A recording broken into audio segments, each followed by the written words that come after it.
오늘 우리에게 주시는 하나님의 말씀은 누가복음 13장 18절에서 21절입니다. 그러므로 예수께서 이르시되 하나님의 나라가 무엇과 같을까? 내가 무엇으로 비교할까? 마치 사람이 자기 채소밭에 갖다 심은 겨자씨 한 알 같으니 자라 나무가 되어 공중의 새들이 그 가지에 깃들였느니라. 또 이르시되 내가 하나님의 나라를 무엇으로 비교할까? 마치 여자가 가루 서말 속에 갖다 넣어 전부 부풀게 한 누룩과 같으니라 하셨더라. 아멘.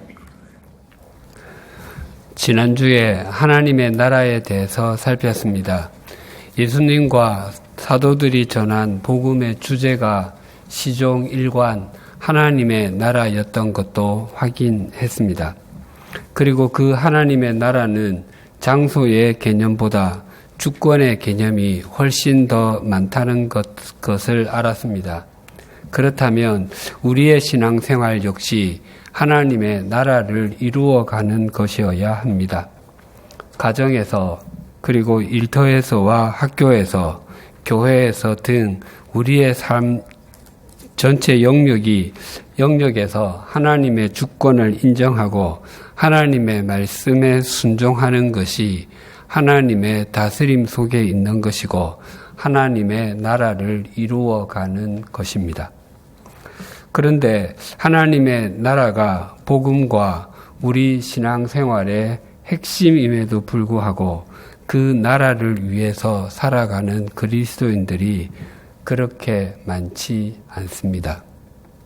그 이유가 무엇이겠습니까? 그것은 하나님의 나라, 즉 천국이 눈에 잘 띄지 않고 눈에 띄게 되더라도 하찮게 여겨지기 때문입니다.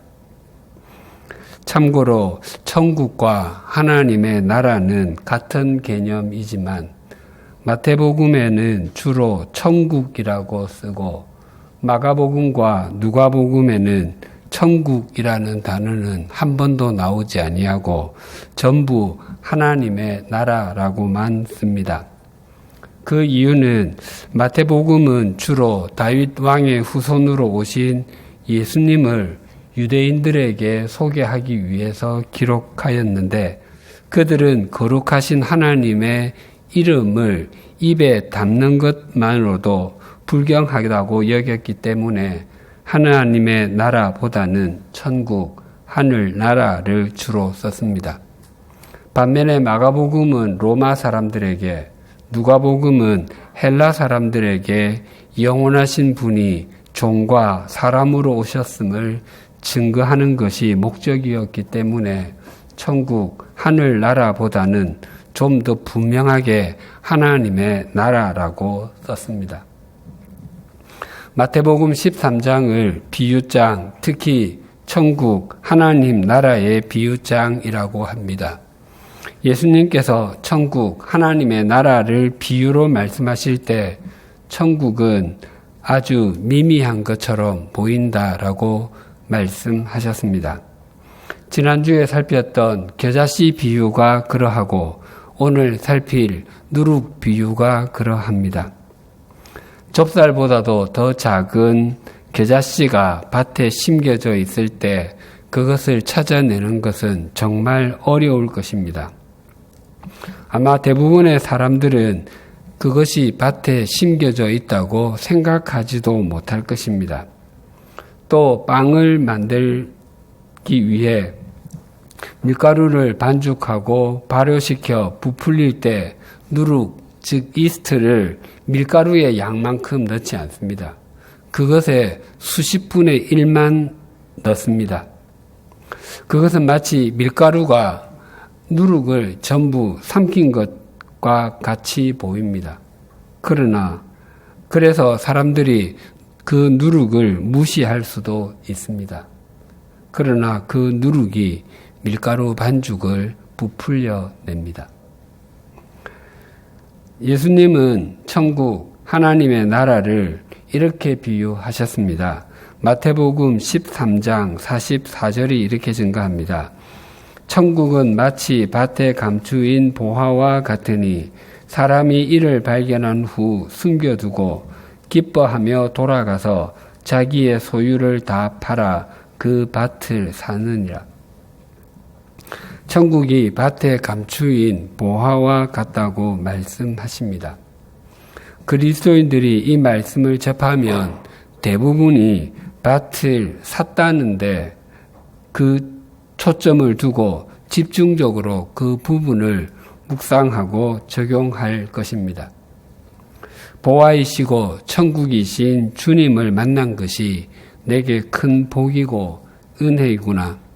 그분은 내게 있는 모든 것보다도 더 중요한 가치가 있는 분이시구나. 앞으로는 무엇보다도 주님을 더욱더 소중하게 여기고 주님을 위하는 삶을 살아야 되겠다라고 생각할 것입니다. 그것은 참 좋은 적용입니다. 그런데 이 비유의 초점은 감추인 보화가 있는 밭을 샀다는 데 있지 아니하고 보화가 밭에 감추어져 있다는 데 있습니다. 그 의미는 보화가 감추어져 있으므로 사람들이 인식을 잘 하지 못하고 혹 그것이 밭 위에 나와 있어도 알지 못한다는 것입니다. 전국 방방곡곡에는 각종 식료품과 생필품을 포함한 다양한 물건을 파는 오일장이 섭니다. 우리가 어떤 장을 방문했다고 가정해 보십시다. 한 상인이 사기 그릇, 즉 도자기 그릇을 파는데 밥그릇 크기의 그릇들은 골라 잡아서 1,000원이고 국그릇 크기의 그릇은 골라 잡아 2,000원입니다. 큰 접시는 5,000원이라고 합니다. 그런데 거기에 아주 화려하게 보이는 사발이 하나 있습니다. 분홍색 바탕에 수선화가 범랑으로 화려하게 그려져 있습니다. 여러 쌓여 있는 그릇들 사이에 있어서 그 그릇이 일부분만 보이지만 예사롭지가 않습니다. 지난주에 말씀드린 300년 전 중국 청나라 황제 강희제가 사용했던 그 도자기입니다.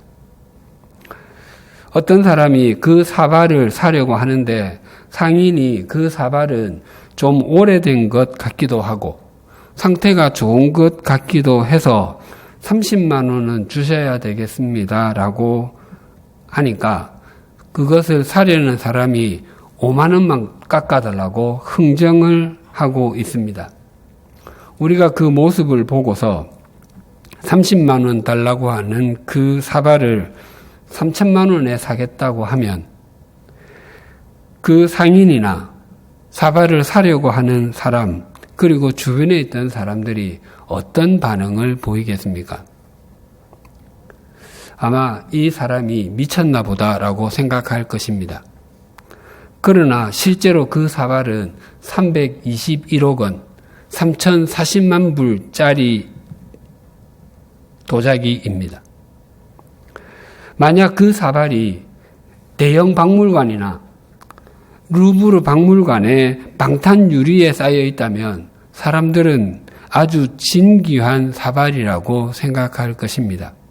그런데 그것이 장터에 1,000원짜리 밥그릇과 2,000원짜리 국그릇 사이에 함께 있으니까 가짜일 것으로 생각하고 진귀한 것인 줄로 생각하지를 못하는 것입니다.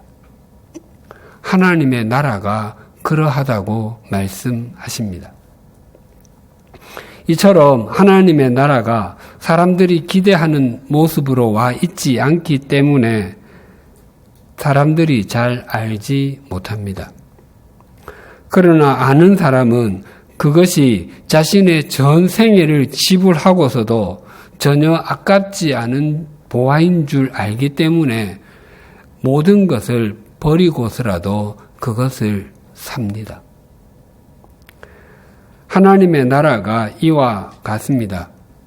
무시당하는 것 같은 하나님의 나라가 우리를 속상하게 만들 수 있습니다.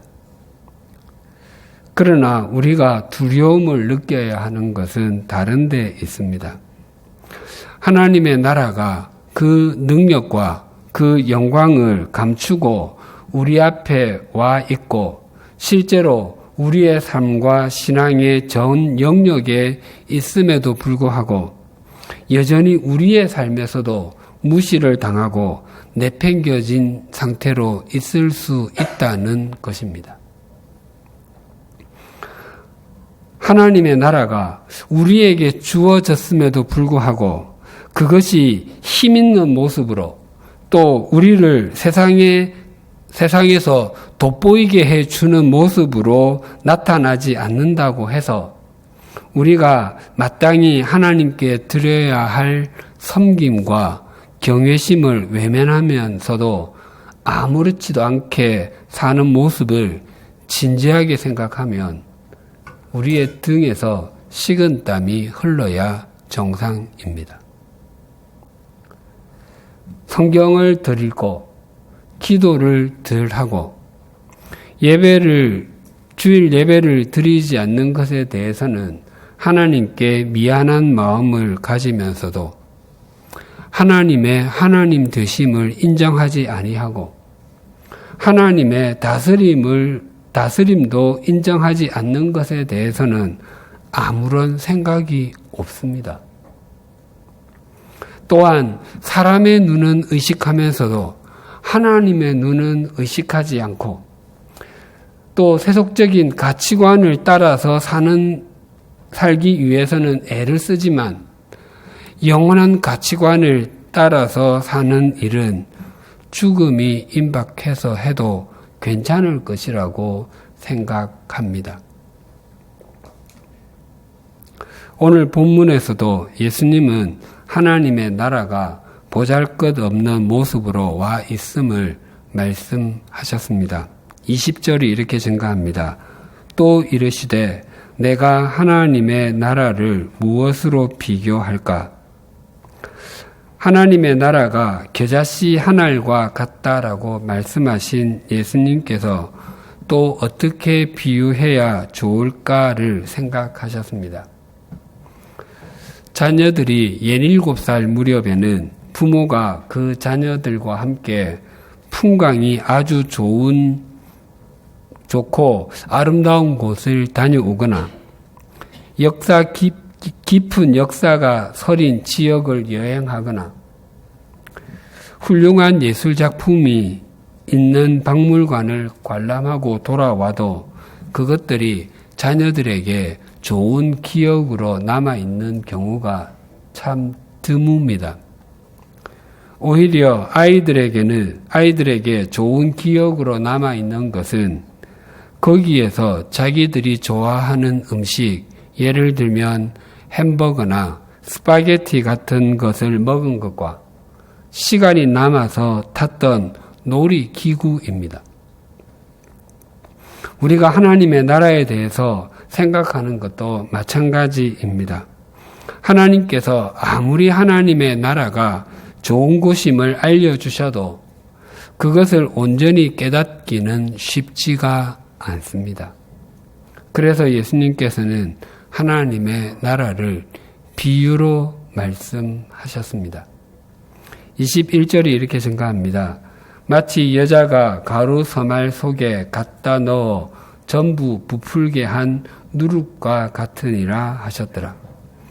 겨자씨 비유가 당시 주로 밖에서 일하는 남자들이 잘 이해할 수 있는 비유라면 누룩 비유는 집 안에서 일을 하는 여자들이 이해를 잘 할 수 있는 비유입니다. 당시 팔레스타인 마을에는 빵집이 없었습니다. 각 가정에서 빵을 직접 만들었습니다.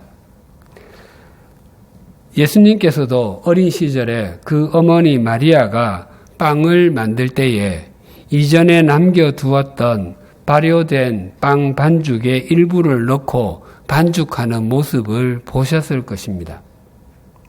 그래서 발효된 이전의 반죽 때문에 반죽 전체가 부풀어 오르는 것도 보셨을 것입니다. 그것은 당시 가정에서 흔히 있던 일이었습니다. 지난주에 겨자씨 비유를 살피면서 예수님께서 하나님의 나라가 겨자씨 한 알과 같다라고 말씀하셨을 때 우리는 특별한 느낌이 없지만 당시 사람들은 얼굴을 찌푸렸을 것이라고 말씀드렸습니다. 그것은 마치 하나님의 나라가 좁쌀 한 알과 같다라고 말씀하시는 것과 비슷하기 때문이었습니다. 누룩의 비유도 동일합니다. 당시 사람들에게 누룩은 아주 부정적인 의미였습니다. 이스라엘 백성들이 지키는 절기 중에 최대의 절기는 유월절이었습니다. 유월절은 애굽에서 400년 동안 노예 생활을 했던 조상들이 거기에서 나와서 자유를 갖게 되었고 하나님의 백성이 된 것을 기념하는 절기입니다. 유월절을 다른 말로 무교절, 누룩을 사용하지 않는 절기라고 부릅니다. 이때 누룩이 없는 빵과 쓴 나물을 먹어서 애굽에서 겪었던 고통과 고난을 기념했습니다. 유월절 전날이 되면 유대인의 가정에서 이루어지는 가장 중요한 행사는 누룩 찾기이었습니다. 먼저 가장이 집안에 있는 누룩을 찾아서 모았습니다. 그리고 어머니는 집안을 샅샅이 청소했습니다. 특별히 부엌은 구석구석까지 살펴서 조금이라도 누룩이 들어가 있는 음식이 남아있지 않도록 깨끗이 청소했습니다. 어머니의 청소가 끝나면 어린 자녀들이 촛불을 켜서 들고 다니며 침대 밑이나 옷장 뒤 등을 샅샅이 살펴서 혹시라도 누룩이 든 음식물 찌꺼기, 특히 빵 부스러기, 과자 부스러기 등이 없는지 살폈습니다. 누룩을 제거하는 것은 부정을 제거하고 악을 말살하는 것을 상징했기 때문에 온 정성을 다해서 그 일을 했습니다. 그렇게 누룩이 다 제거되었다고 생각이 되면 누룩이 든 음식을 담아본 적이 없는 그릇과 접시, 포크, 나이프 등을 꺼냈습니다. 일반적으로 유대인들은 유월절에는 그때만 쓰는 그릇과 식기를 사용했습니다. 그 식기들은 누룩이 든 음식을 한 번도 담아본 적이 없는 것이었습니다. 그 유월절용 그릇은 좋은 것으로 준비해서 사용하고 후에는 자녀들에게 대대로 물려주어서 자녀들도 유월절에만 사용했습니다. 이처럼 누룩은 당시 사람들에게 부정적이었습니다. 랍비들은 어떤 사람이 유대교로 들어왔다가 다시 이방인의 길로 갔을 때 그를 가리켜서 누룩으로 돌아갔다라고 가르치곤 했습니다. 예수님께서도 누룩을 부정적으로 사용하신 적이 있습니다. 예수님께서 빵 7조각과 물고기 2마리로 4,000명을 먹이신 표적을 행하심을 보여주셨음에도 바리새인들과 사두개인들은 여전히 다른 표적을 보여보라며 예수님을 조롱했습니다. 그때 예수님께서는 요나의 표적 외에는 다른 표적을 보여줄 것이 없다며 다른 곳으로 피하셨습니다. 그때 제자들이 마침 남은 빵을 가져가는 것을 잊었습니다. 그때 예수님과 제자들의 대화가 이러하였습니다. 마태복음 16장 5절에서 12절이 이렇게 증가합니다. 제자들이 건너편으로 갈새 떡 가져가기를 잊었더니 예수께서 이르시되 삼가 바리새인들과 사두개인들의 누룩을 주의하라 하시니 제자들이 서로 논의하여 이르되 우리가 떡을 가져오지 아니하였도다 하거늘 예수께서 아시고 이르시되 믿음이 작은 자들아 어찌 떡이 없으므로 서로 논의하느냐 너희가 아직도 깨닫지 못하느냐? 떡 5개로 5,000명을 먹이고 죽은 것이 몇 바구니며 떡 7개로 4,000명을 먹이고 죽은 것이 몇 광주리였는지를 기억하지 못하느냐?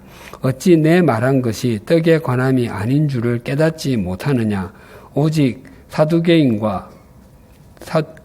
바리새인과 사두개인들의 누룩을 주의하라시니 그제서야 제자들이 떡의 누룩이 아니요 바리새인과 사두개인들의 누룩 교훈을 삼가라고 말씀하신 줄을 깨달으니라.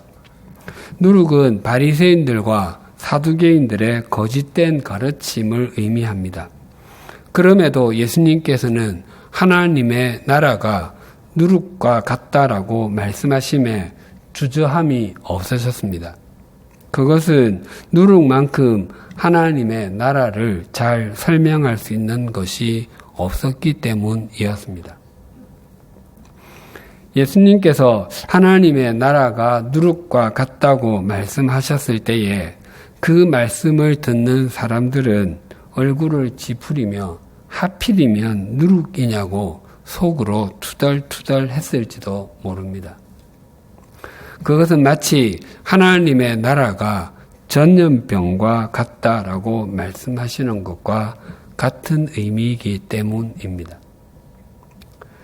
그러나 예수님이 말씀하시는 누룩은 굉장히 선한 의미의 누룩입니다.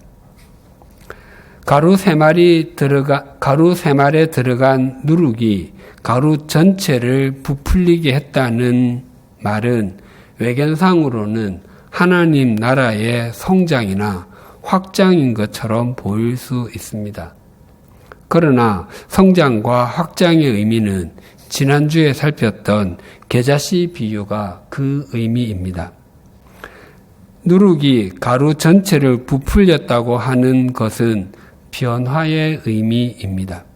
좀 더 정확하게 말씀드리면 내적인 변화입니다. 밀가루 3말을 반죽하는데 누룩 반대를 넣었다고 해서 밀가루가 쌀가루가 되거나 콩가루가 되는 것은 아닙니다. 밀가루 그대로입니다. 그러나 누룩이 들어간 밀가루는 그 성질이 변하고 맛이 변합니다. 근본적인 변화가 내적으로 일어납니다. 이 누룩이라고 하는 하나님의 나라가 우리 속으로 들어오면 외적으로는 아무런 변화가 없는 것처럼 보입니다. 제가 하나님의 다스림을 온전히 받는다고 해서 갑자기 제 키가 1자 이상이나 자라서 마치 서장훈 씨나 최홍만 씨처럼 되는 일은 없습니다. 또 하나님의 다스림 속에 있는 것이 그토록 감격스러워서 밤새도록 울어도 제 얼굴이 갑자기 원빈 씨나 현빈 씨처럼 바뀌는 일도 없습니다. 밋밋한 여성의 얼굴이 갑자기 이영애 씨나 김태희 씨로 바뀌는 일도 없습니다. 밤새도록 울고서 아침에 거울을 보면 퉁퉁 부은 얼굴밖에 없습니다. 또한 매일매일 하나님의 나라를 살아간다 할지라도 오르간을 조금도 칠 줄 모르는 제가 오르가니스트처럼 연주하게 되는 능력이 생기는 일도 없습니다. 그러나 하나님 나라의 누룩이 우리 안에 들어오면 가치관이 바뀌고 인생관이 변합니다. 이전에는 땅의 것이 전부라고 생각하며 땅땅거리며 살기 위해서 동분서주했던 것이 얼마나 어리석고 허무한지를 비로소 깨닫게 됩니다. 그래서 하나님의 나라의 누룩을 품고서 이전과 동일하게 가정생활도 하고 일터와 학교에도 가고 사람들을 만나는데 그 의미가 완전히 달라지게 됩니다. 그래서 이전에는 세상의 누룩으로 인해서 점점 변질되어 갔던 우리의 인생이 하나님 나라의 누룩으로 말미암아 점점 변화되는 인생을 살아가게 됩니다. 이 누룩 비유에서 또 한 가지 우리가 중요하게 생각해야 할 것이 있습니다. 그것은 밀가루 반죽 자체는 스스로 변화시킬 힘을 갖고 있지 않다는 것입니다. 그 반죽을 변화시키는 힘, 즉 누룩은 외부로부터 온다는 것입니다. 우리 인간 속에는 우리를 변화시킬 힘이 없습니다. 각종 중독에 빠진 사람이 그 중독에서 벗어나겠노라고 얼마나 많이 결심했겠습니까? 하지만 중독에 깊이 빠진 사람에게는 거기에서 벗어날 능력이 없습니다. 가산을 다 탕진하고 가정이 다 망가질 때까지 헤어나오지 못합니다. 또한 좋지 못한 습관에 빠진 사람도 동일합니다. 이러면 안 되는데, 이러면 안 되는 데를 수없이 되뇌입니다. 그러나 그렇게 되뇌이는 것으로 끝입니다. 그렇게 되뇌이기만 하고 그 삶을 돌이키지 못하다가 인생이 무너진 사람이 결코 적지 않습니다. 또한 세상에는 하나님의 다스림 없이 자기 스스로의 능력만으로도 충분히 인생을 그리고 잘 꾸려갈 수 있다고 생각하는 사람들도 얼마나 많은지 모릅니다. 하지만 인생의 결정적인 순간에 자신이 할 수 있는 것이 아무것도 없고 또 자기 뜻대로 되는 일이 아무것도 없다는 사실을 확인하고 비로소 하나님 앞에 손을 드는 사람도 적지 않습니다. 그때 그렇게라도 해서 하나님께 손을 드는 사람은 참 복됩니다. 그러나 끝까지 하나님께 손을 들기를 거부하는 사람은 정말 불쌍합니다. 우리가 주님 안에서 함께 지어져 갈 수 있고 우리의 삶과 신앙이 점점 더 온전한 모습으로 변화가 되는 것과 우리 교회가 성장하고 성숙하여 하나님의 다스림 속에 있을 수 있는 것은 오직 하나님 나라의 누룩을 통해서만 가능합니다. 이것이 바로 오늘 우리 100주년 기념교회 창립 14주년을 맞은 우리에게 주시는 하나님의 말씀입니다. 하나님께서는 14년 전에 양화진 외국인 선교사 묘원과 한국 기독교 순교자 기념관의 법적 소유주인 100주년 기념재단을 통해 한국 교회에 관심을 받지 못하고 황량하게 방치되어 있었던 이곳에 100주년 기념교회를 친히 세우셨습니다. 하나님께서 우리에게 부여해 주신 소명의 길을 걷는데 지난 14년 동안 보이는 곳에서와 보이지 않는 곳에서 또한 크고 작은 어려움 속에서도 묵묵히 섬김의 본과 밑가지의 헌신을 해 주신 성도님들께도 진심으로 감사를 드립니다. 사도 바울은 예수 그리스도와 하나님 나라를 전하는데 자신의 생명을 던졌습니다. 그가 전도 여행 중에 당했던 고난은 정말 크고도 많았습니다. 유대인들에게 맞아 죽을 뻔한 것은 말할 필요도 없고 바다에서, 강에서, 산에서 수없이 많이 위험에 빠져 죽을 뻔했고 또 자지 못하고 먹지 못하고 제대로 입지 못한 날은 셀 수도 없었습니다. 하지만 그에게는 그 어떤 사람에게도 있지 않은 14년 전의 사건, 셋째 하늘, 그곳은 하나님의 나라 또는 낙원입니다. 그 셋째 하늘에 올라간 체험이 있었습니다.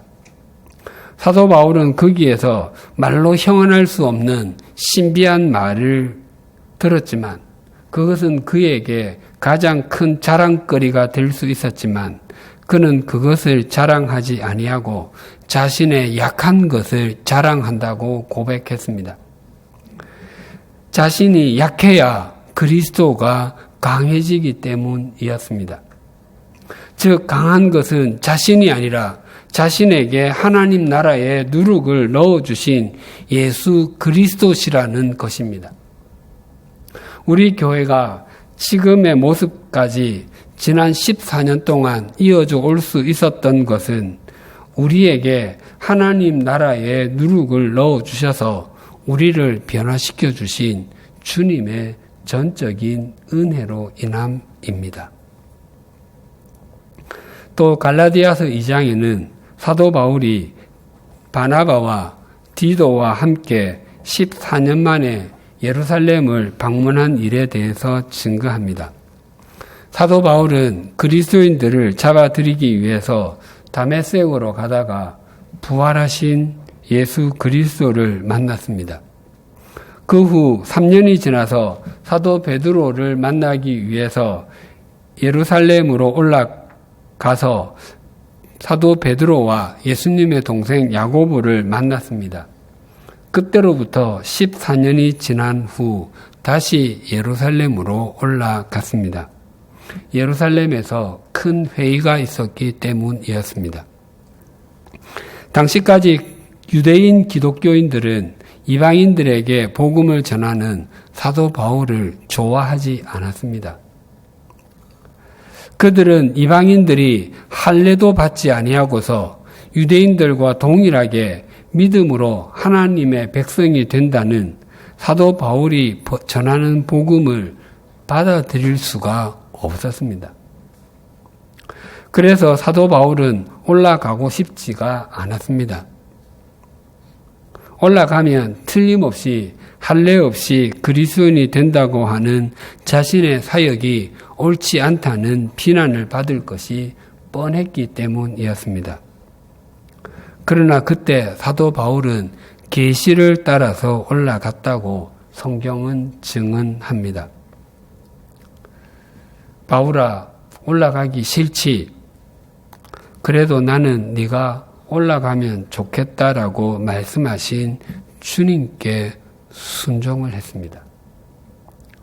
그 순종을 통해서 예수 그리스도와 하나님 나라의 복음은 유대인들을 넘어서 이방인들에게까지 전해질 수 있었고 그 복음이 오늘날 우리들에게까지 전해질 수 있었습니다.